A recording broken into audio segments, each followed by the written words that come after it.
mengenai gerakan nasionalisme di India.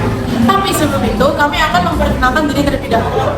Nama saya Grace Kelly. Nama saya Aileen. Nama saya Christian. Nama saya Asta.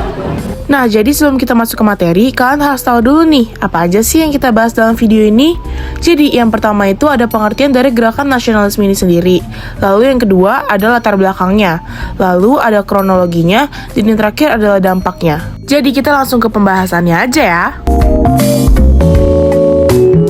Gerakan nasionalisme di India ini terjadi pada tahun 1857 sampai 1947 yang merupakan gerakan bangsa India untuk berusaha lepas dari belenggu penjajahan Inggris yang semakin berkuasa akibat kemenangannya melawan Prancis pada Perang 7 tahun.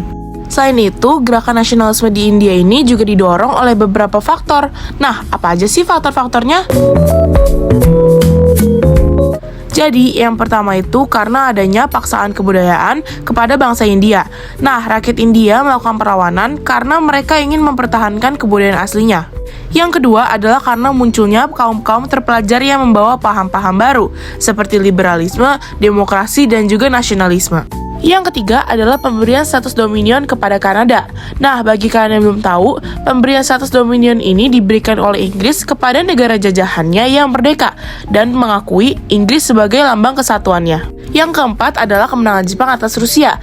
Jadi, karena kemenangan ini, rakyat India merubah pandangannya, di mana mereka jadi yakin bahwa bangsa Asia juga bisa menang melawan bangsa Eropa.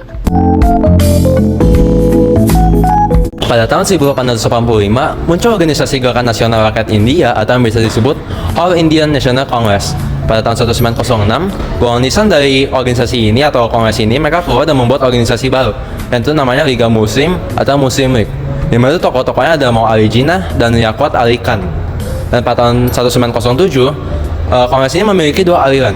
Yang pertama itu ada aliran moderat, yaitu puas dengan home rule atau Swaraj, yaitu menuntut pemerintahan sendiri dalam lingkungan kerajaan Inggris. Nah, kedua itu ada aliran radikal, yang mana itu menuntut kemerdekaan penuh atau Purna Swaraj. Gerakan-gerakan yang dilakukan oleh Mahatma Gandhi. Yang pertama ada Swadeshi, hidup dengan usaha sendiri. Satyagraha, tetap setia kepada kebenaran. Ahimsa, gerakan anti kekerasan. Hartal, berkabung karena adanya kejadian yang menyedihkan atau berpuasa.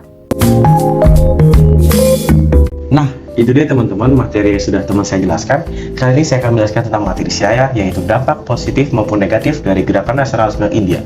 Kali ini saya akan menjelaskan dampak positif untuk rakyat India itu sendiri.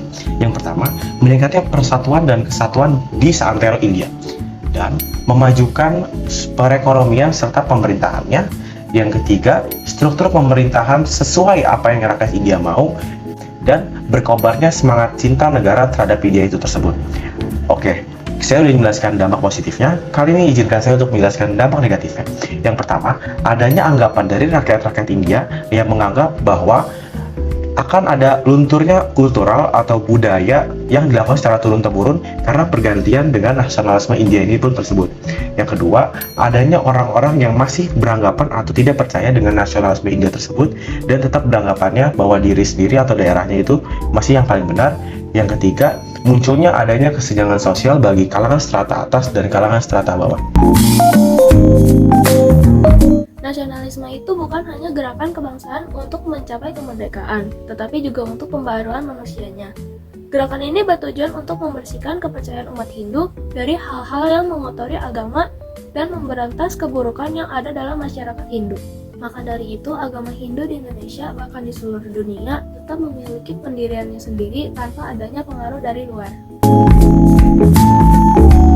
Jadi pesan moral yang kita dapatkan, jangan hanya melawan hanya untuk kemenangan, namun lakukan juga demi pembaharuan-pembaharuan yang lebih baik lagi, seperti halnya tujuan dari gerakan nasionalisme di India.